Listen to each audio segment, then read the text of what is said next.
Please welcome the Vice President of Worldwide Quality and Customer Loyalty for Xerox Company, Mr. Charles Alexander.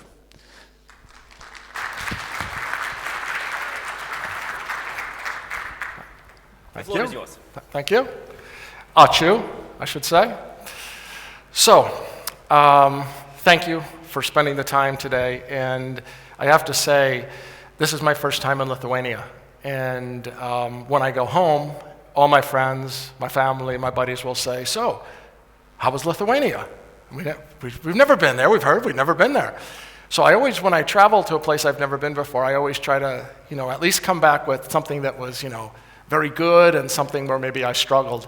And what's been nice about my trip, I traveled about 20 hours and I got here yesterday, and I've already had a real high and a real low. Because last night I went out, the person at the hotel told me where to get a nice dinner, and she spoke very quickly and she circled it on the map. So I went out the door and I immediately got lost. But then I found a fantastic restaurant. I had an unbelievable meal. It's like one of those meals where everything you eat, you go, this is great, this is great, this is great. So that was the high. And then there's a few witnesses here who can say this is true. About an hour and a half ago, I went into the bathroom to use the men's room, and I locked the door, and then I couldn't figure out how to get out. So I thought I'd have to crawl out under the thing as I fought my way, and 4 or 5 guys looked at me and I said, I thought I was going to have to live in there. So I've already got a high and low Lithuania story to share when I get home. But what I wanted to share with you folks is, they asked me if I would mind coming and sharing, and I saw it was on the conference. And when I go to conferences, what's really important to me is to come away with something practical. I mean, it's nice to hear new things and to have new ideas, but I really want to walk away where I can go back to where I work and maybe I can do something just a little different. So what I thought might be helpful was to talk to you about the digital transition that we're feeling and the way we're working, not because we're better at it than anybody else, maybe, but the first speaker this morning, I was very interested when he said, when he was contrasting the United States, where it's very easy, or at least perceived here as easy, sometimes in the United States it's not seems so easy, to go across a lot of different things. There aren't so many barriers, whereas in the European Union it's much harder because each country has its own laws and rules. Well, we have that same digital issue, except we're a worldwide company.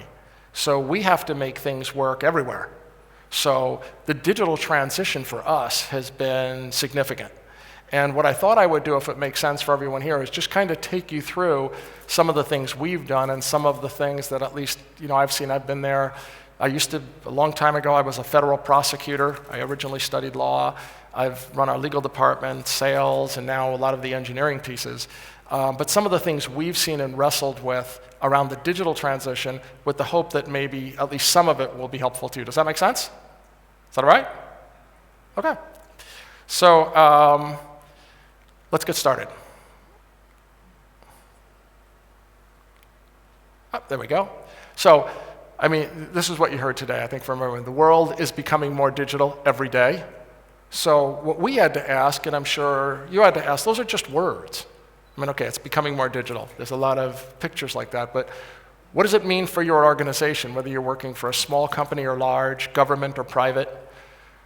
How will you need to change to survive? What are those things that if you don't do, it's just going to be big trouble for your business? But perhaps even better, beyond survival, how can you make the change an opportunity? Because, I was speaking before with the gentleman from Dell, and he said, well, yeah, there's change, but that's both a risk and an opportunity. So where's the opportunity? And at least I'll give you our perspective on it. So what do problems feel like in the digital age?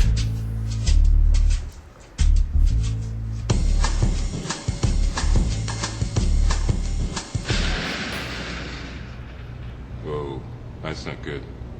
Oh, I don't need this. I'm already late. Somebody will come. Anybody out there? Do you have a phone? No. Sorry. Somebody! Hello? There are 2 people stuck on an escalator and we need help. Now, would somebody please do something?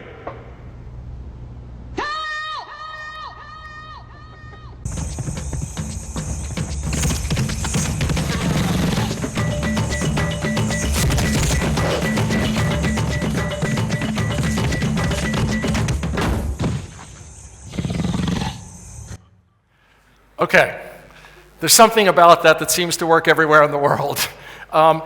You can feel trapped with the technology, and then you can certainly feel like you're running into a wall, or in this case, a tree. So, what do we have to do? I tried to distill this down to what I think are kind of 4 categories, and I'd love to say we were great at all of them. The truth is we're working on all of them. You may find you're great at one, maybe some of the others are a little more of a challenge, and others you haven't thought about. But if I had to break it into 4 areas of at least how we've seen this change and what we have to become good at and what we have to focus on as the world becomes more digital, it's 4. 1, and I'll take you through each of these, mass customization. Mass customization, from a lot to an individual. Remember before, for those of you who are here, I said, the world is switching. People's expectations are moving from us to me. All this data to become personalized. 2, domain expertise. Kind of in a similar way, don't serve industry, serve the insurance industry. I'm not looking for answers generically, I'm looking for them in banking, okay? Customers' expectations are not serve everyone, it's serve our industry. 3, customer intimacy. More and more customers, how many of you have received things where in the old days you would get dear customer, right? And you'd have all the information on there. Everyone received a dear customer letter. Then you started to get the letters that say, I'm sorry, what's your first name? Vasilis? Eustilis? Okay, I'm close. How about you? Okay. So they say in there, it says, Dear Eustilis, and it's got a big giant lettering, and then below it's got the normal lettering, and you say, this is not really customized for me, right? Eustilis, that doesn't fool you, okay? Customer intimacy. Somehow you have to connect with that customer. You have to be listening to your customer in a very different way. And last but not least, in this digital world, there's information security. I'm going to work with you. You're getting much more personal. You're saying, Dear Eustilis, so you kind of know me. I used to be anonymous. You showed up in my mailbox knowing my name. Well, I want to be comfortable with that. Okay? So these 4 things, mass customization, domain expertise, customer intimacy, and information security. So let me take you quickly through each of them. It's really just 1 slide on each, but I just wanted to kind of share these thoughts, and then we'll do some questions around anything you've got that relate to it. So, what's mass customization? Essentially, the reason I showed that film was not to give you a commercial, but because that's our business model. I mean, essentially what we do, certainly for the last 20 years, to a great degree, is mass customization. And what I mean by that is taking enormous amounts of data and somehow making it personal to Eustilis as best we possibly can. And we do that kind of in 2 areas. 1, our technology business, which is what most people know us for, copiers, printers, scanners. That world changed. It used to be a copy. I would take a piece of paper, I would put it on the glass, I would get a copy.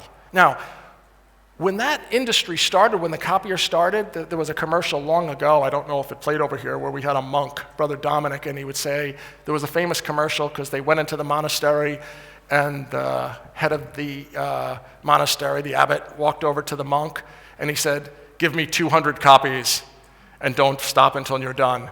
And this poor guy looks at it, and he walks in the back room, and he sticks it on a Xerox copier, and he brings it back to the abbot, and the abbot goes, how did you do it? And he goes, it's a miracle, Father.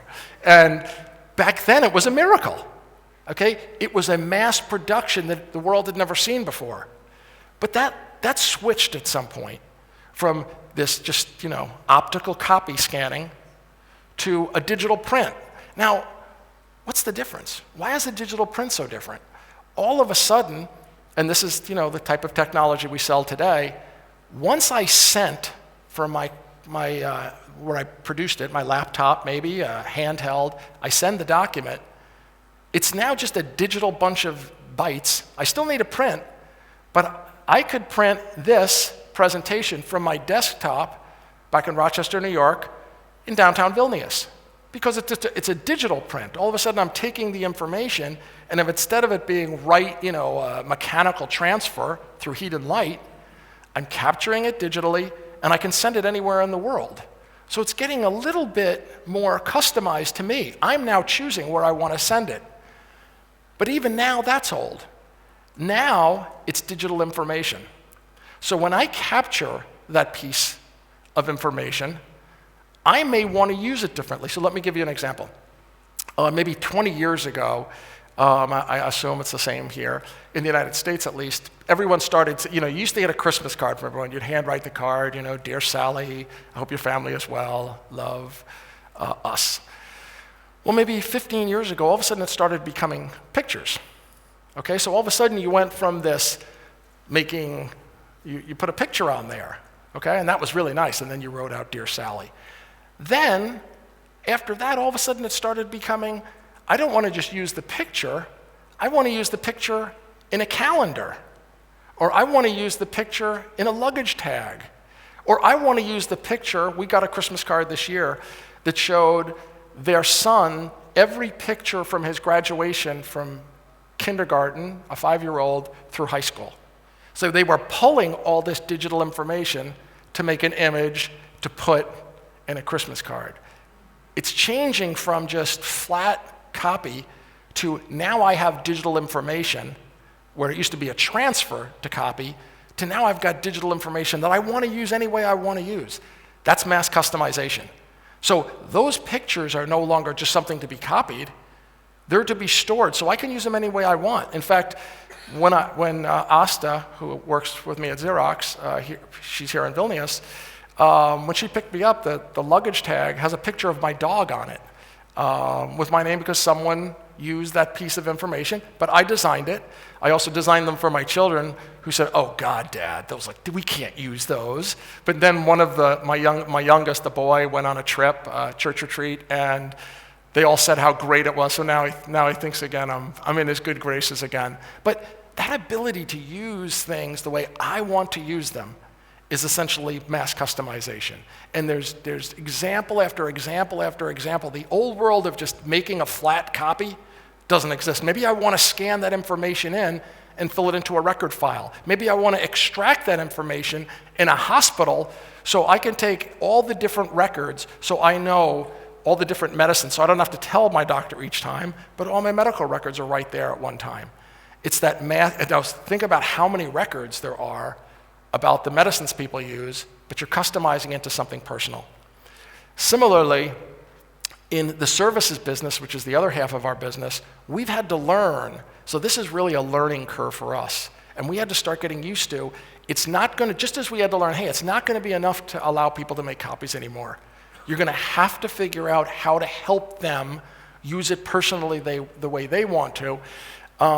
Similarly, in the services business, really what we're doing there is taking huge amounts of data, just as the speaker from Sweden said this morning, and how do you make it really practical, okay? So once again, to pick on Asta, when she picked me up from the airport, we pulled into a spot in downtown Vilnius, and she paid on her, I assume you've all done that, you pick out your phone and you pay for the little ticket right there. So you don't need to put money in the machine, you don't have to worry about the person coming out. That's great, right?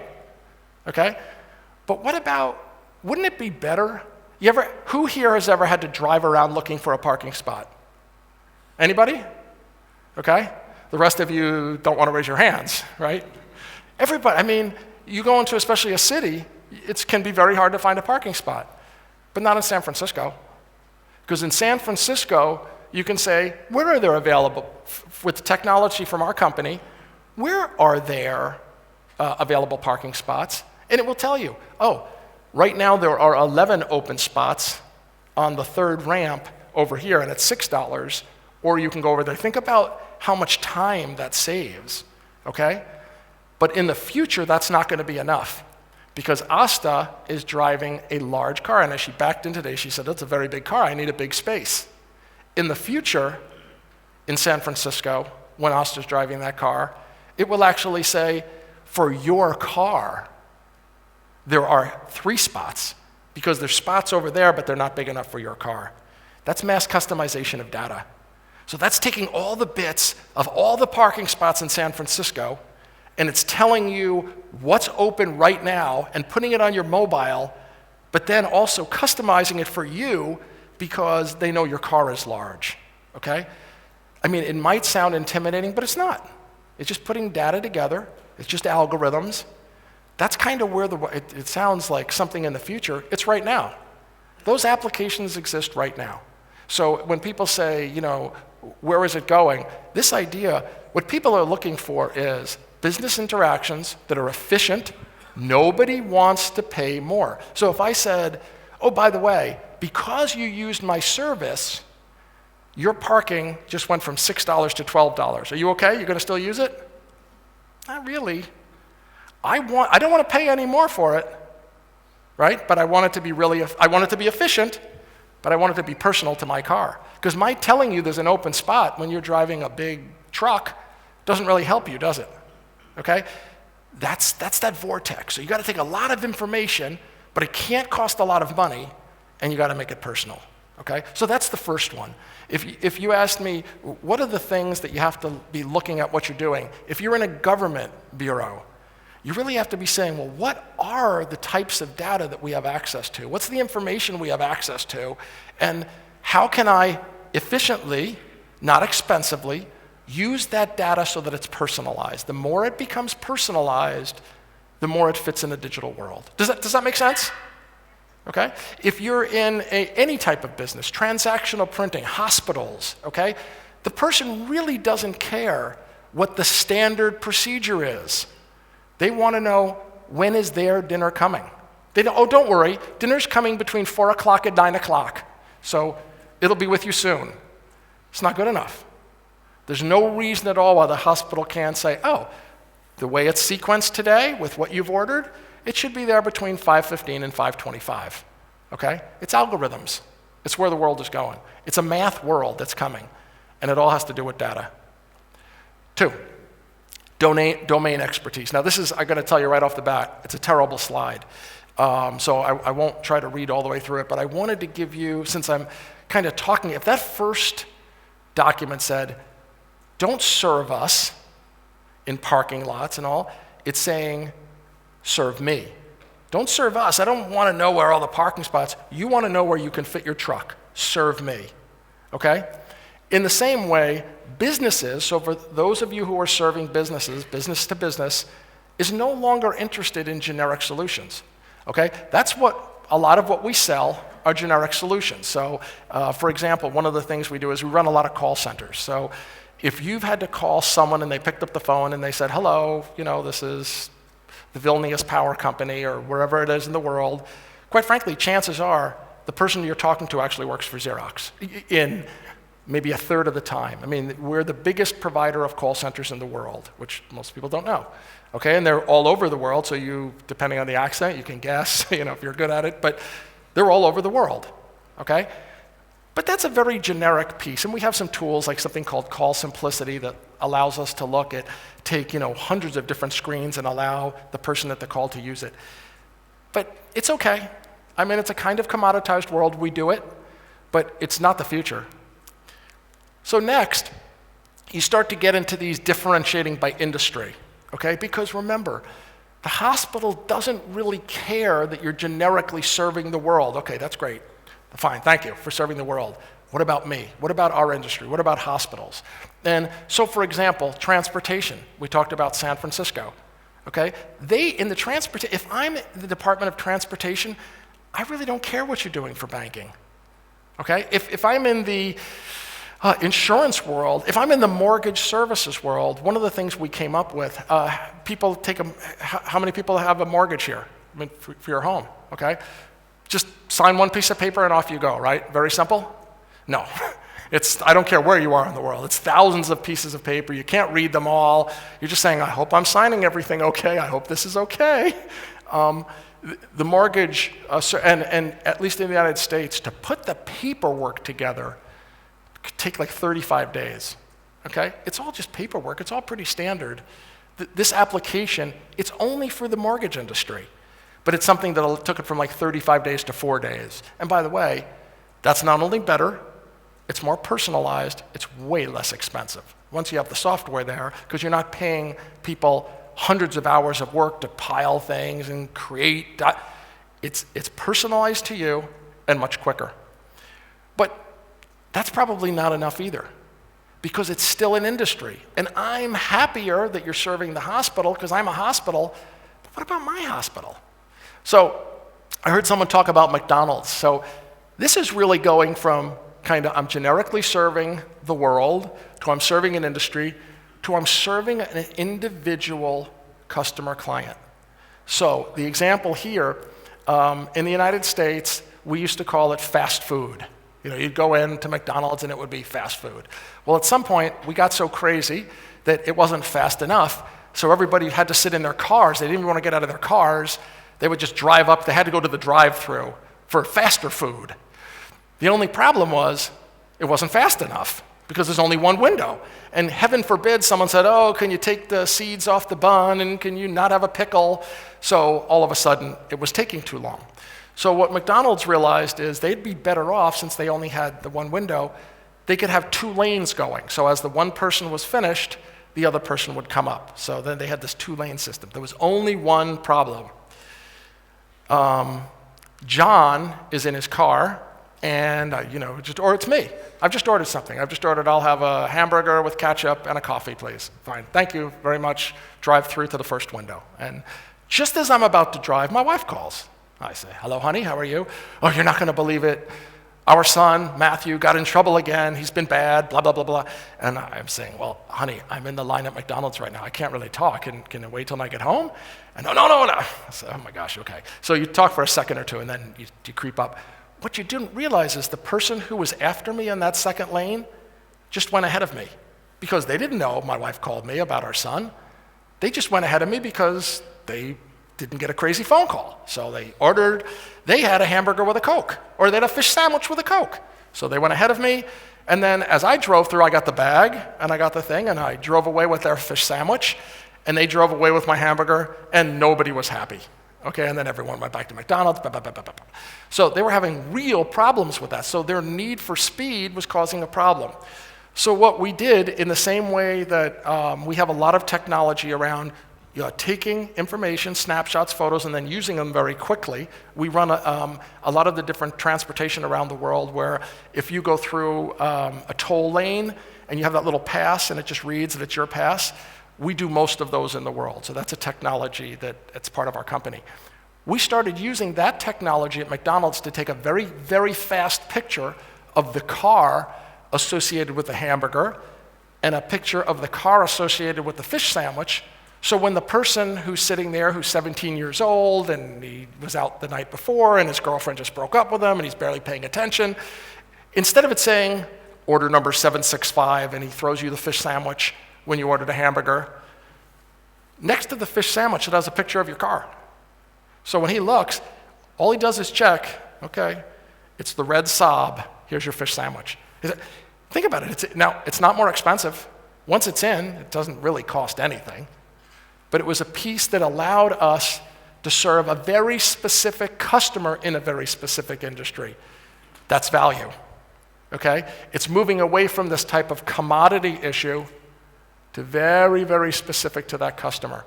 And it all comes back to domain expertise. You have to start knowing more and more about your customer, because just as in the first example we were talking about, where it was, don't help us, help me.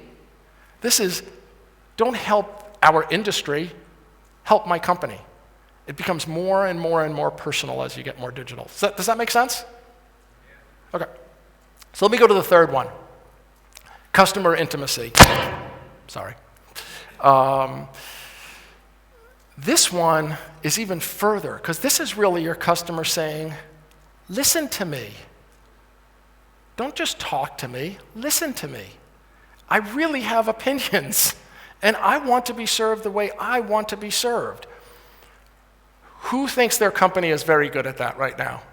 Of really listening to their customer and then designing what they do around what their customer said. Does anybody feel really confident? I can tell you, we weren't, and we aren't, because it's a journey. We're getting better at it, but I'll tell you how we're doing it and how I think we have to do it. And this is an area I've tried to read as much as I can on, and there's a famous consulting firm that does a lot of research in this. So this is not just ours. This is where we're going. We're not nearly as far along as we should be. So it's kind of what, in the United States, the term we'd say wet paint. It hasn't dried yet, but it's what we're working on. But I'm just sharing it with you very openly because I think it's where we have to go. And from everything I've read, I think it's where we all have to go. So it really comes in 5 steps. So 1, you have to create internal measures to understand and improve the quality of what you're delivering, okay? How many people have a service aspect to what they do in their companies? Okay, bunch. And how many people have been at meetings where someone says, your service, the service group, is terrible.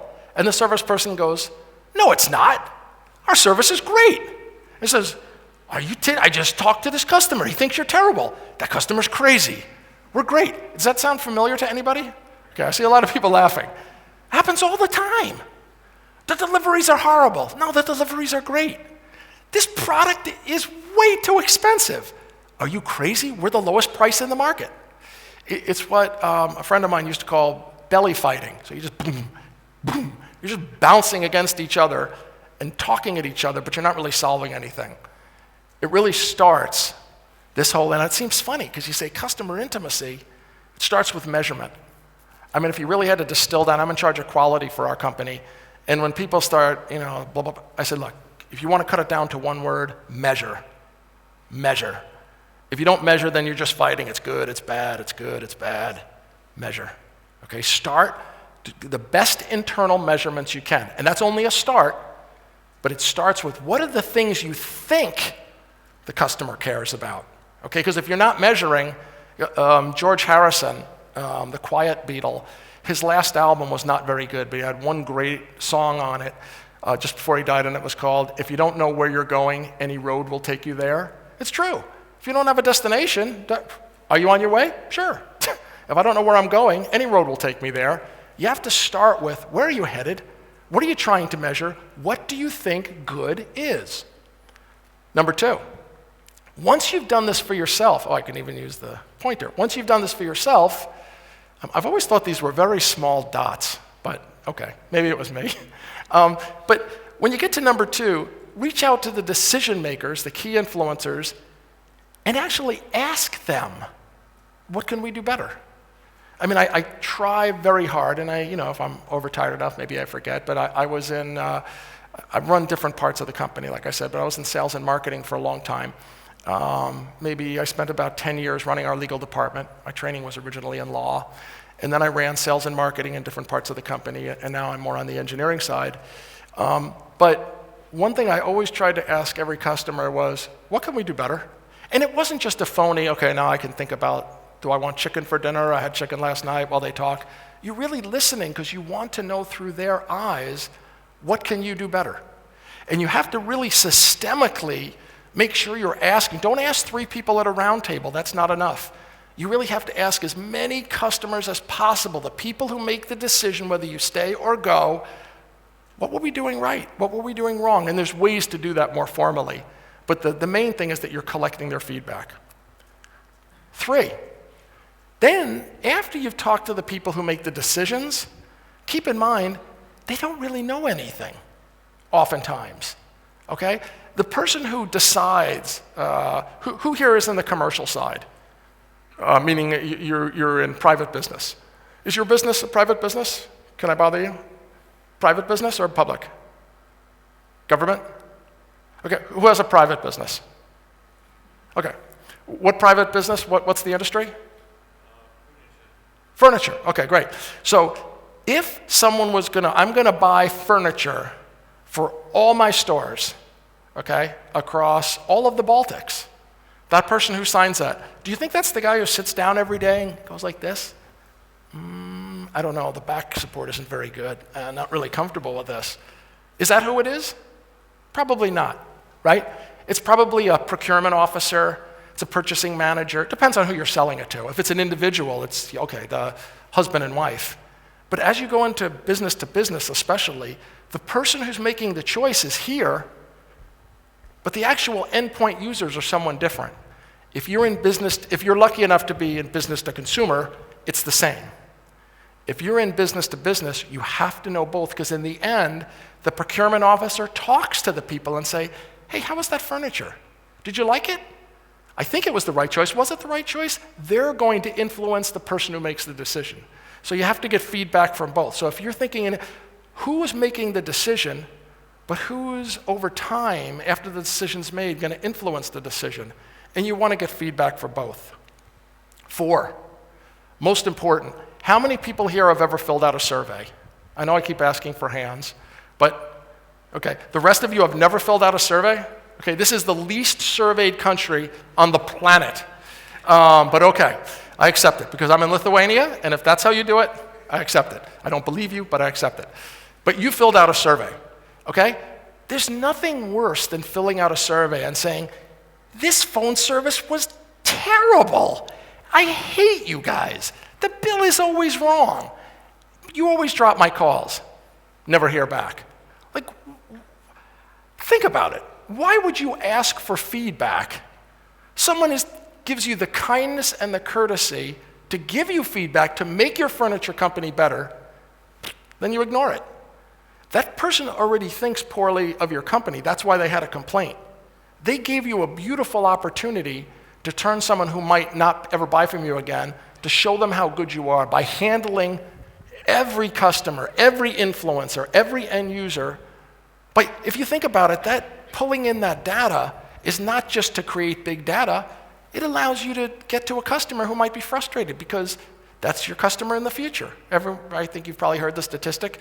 It's 10 times more expensive to get a new customer than keep an old one. You want to spend money on advertising? I'll tell you what. Talk to the customer who already bought from you. And if they have a problem, address it. That doesn't mean every customer is right.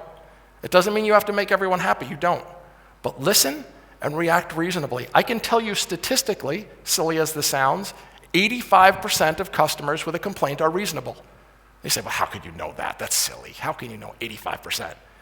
Because I'm in charge of the complaint group back in North America, and I can tell you, we track all this stuff. And of the people who call in and say, hey, something was wrong, 85% of the time, they're being very reasonable. We were wrong. We were wrong. 10 to 15%, depending on the year, it's someone who's saying, well, I spent 5 cents for this, so you should give me $1 million because I'm really unhappy with the color. And you say, okay, well, the customer's always right, but I'm sorry, we can't accommodate that. I mean, you find a graceful way to say, crazy customer, go somewhere else, okay? And that's okay. You're not trying to make everyone happy. But most customers, when they give you an objection, they're right. At least everything I've seen, it's 85% of the time. It's an opportunity for you to get better. And then last but not least, identify and solve the systemic issues.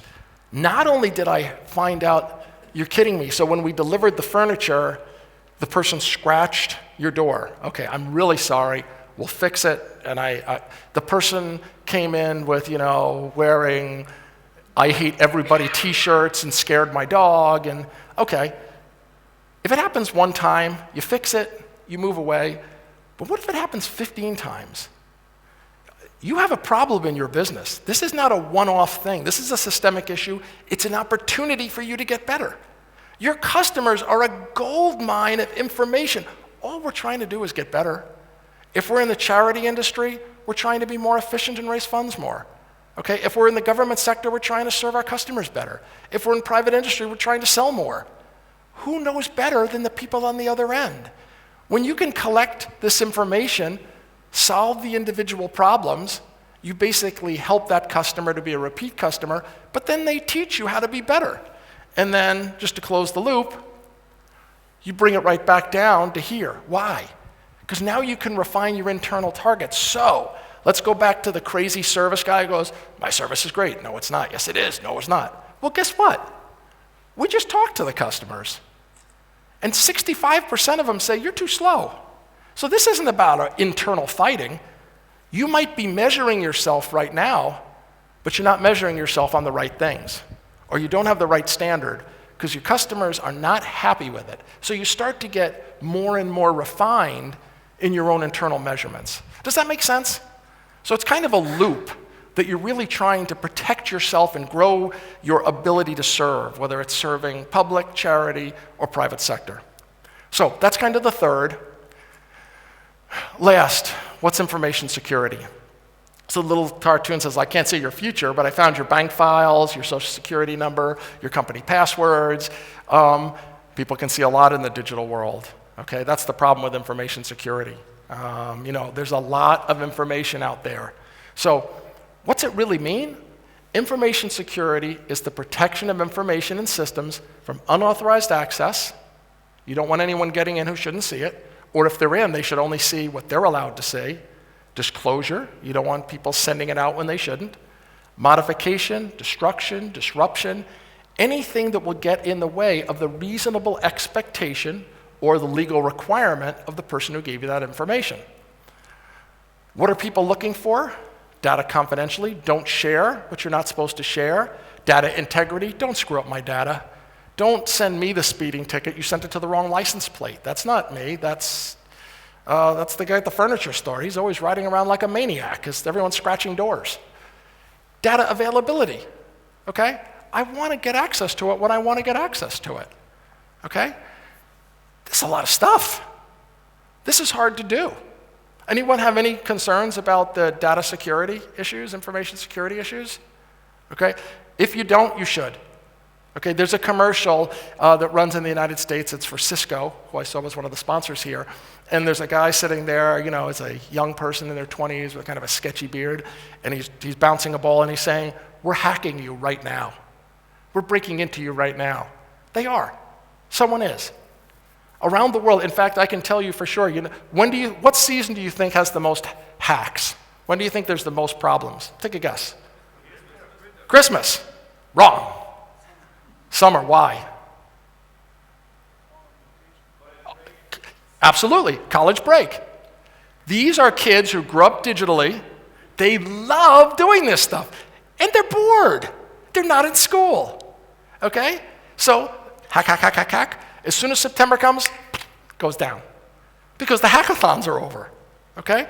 These are young people who are very digitally comfortable, and they're just playing, they just want to get in. Some of the biggest breaches, when you trace it all back, it's all about bragging. There's a company, I believe they're out of France, I might have the country wrong, I believe it's out of France, that has bragged to the world, we are the most confidential site in the world, it's impossible. And they sell a service of they'll look at the data for you. Guess what? That's the last thing you want to do. Don't tell the world you're the most confidential, because you've got every 18-year-old from Beijing to San Francisco to Vilnius to Nigeria's Lagos sitting there going, oh yeah? You're the most protected in the world? Click, click, click, click, click, click, click, click, click, click, click. What did you find? Oh, click, click, click, click, click, click, boom, we're in. And by the way, people got in, and they were horribly embarrassed, and they exposed all this stuff. It was totally crazy, okay? It's a game. It's a sport. So how do you protect yourself? Well, first off, there's no magic. But I thought I would at least show you what we've done with the thought that you might want to do it yourself. Now, this is not readable. That's probably good. But the reason I have it up there, because it looks like a lot, it is a lot. But it's also not impossible. This is actually called a maturity model roadmap. So what am I talking about really here? Building them, and we looked into this pretty carefully because it's one of the things that came to me later on. I already had quality for the company and customer experience. And what they really said was, we needed to look at what are the things we have to do. So what we did for our company is we broke into a series of business work streams, servicing, building equipment, designing equipment, customer records. What are the things where we could have exposures, okay? Then we defined, if you look across here, so these are the areas that we thought were most key, where there was the most exposure. Then across the stop, we went from level 1, level 2, level 3, level 4, level 5, all the way from ad hoc, we'll just do whatever the heck we think at the moment it happens, all the way to adaptive. This is before we got any data. This was just us looking at basically what are the areas where there could be exposures, and once again, what does it look like to be bad in this space? What does it look like to be good in this space? Then we went and rated ourselves, okay? Once you do that, and I would suggest every business, every government, whether you have 3 of these and you want to stick with 3 levels, you can define for yourself what does good look like, what does poor look like, what's in the middle, then you can start working. Because if anybody is over here on all their major areas, I'd like to find them, okay? I don't think so. It's such a wet sport, it's so new, but the real way to get at it, I hate to say it, it comes back to math almost. You're gonna have to start figuring out very precisely what are the areas that I have to look at, what's the end state I wanna get to, what's kind of the starting point, where are we today? Then you can start making decisions. Okay, we're here, we're really far behind in this area, maybe we make our investment there. Does that make sense? Because I know I went through this pretty quickly, but this ability to build that grid allows you to figure out where you are. If you looked at this like internal and you could read it, it would tell you where we are in 2015 on each of these places. It'll tell you what's planned for 2016 and where we believe we can be by 2018 on every one of these. And I would love to tell you we're already here on all of those. It's not true. I mean, and by the way, if it was true, we'd probably define a higher level of something because there's kids from Beijing to Lagos who are clicking away. You're gonna have to keep updating your model. So let me close with this. What do solutions feel like in the digital world?